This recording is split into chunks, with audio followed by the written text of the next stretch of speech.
घर के बॉडीगार्ड से बचने के लिए छोटा लड़का दौड़कर रास्ते से गुजर रही एक औरत के पास मदद मांगने गया। औरत ने जब देखा कि बॉडीगार्ड्स उसका पीछा कर रहे हैं तो उसने तुरंत लड़के को अपनी बाहों में छुपा लिया।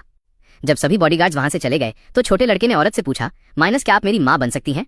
औरत को लगा कि लड़का मजाक कर रहा है, लेकिन लड़के ने कहा कि उसके बचपन से सिर्फ उसके पापा ही उसके साथ रहे हैं। उसने हमेशा चाहा था कि उसकी भी एक माँ हो।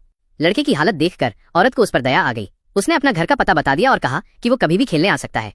लेकिन जैसे ही वे वहां से गए, लड़के का पिता पहुंच गया। लड़का भागने की कोशिश करने लगा, मगर बॉडीगार्ड्स ने उसे घेर लिया। असल में वो रोज ही घर से भागने की कोशिश करता था, लेकिन हर बार उसका पिता उसे ढूंढ लेता था। सीईओ लड़के का पिता ने उससे पूछा, तुम ये माँ को ढूंढने वाला खेल कब बंद करोगे? लेकिन इस बार लड़के ने सीधे औरत का पता बता दिया। पिता उसे तुरंत घर ले जाना चाहता था, मगर लड़के ने मना कर दिया। उसने कहा कि अगर पापा उस औरत को ढूंढने नहीं गए तो वो फिर से भाग जाएगा। पिता के पास और कोई चारा नहीं था। वो लड़के को लेकर उस औरत के मोहल्ले पहुंचा और ढेर सारे गहने भी साथ लाया। उधर जैसे ही औरत घर पहुंची, उसका पति उसका सारा सामान बाहर फेंक रहा था। वो हैरान खड़ी थी कि तभी एक अजनबी औरत बाहर निकली और बोली, तुम्हारा पति तुम्हें तलाक देने वाला है।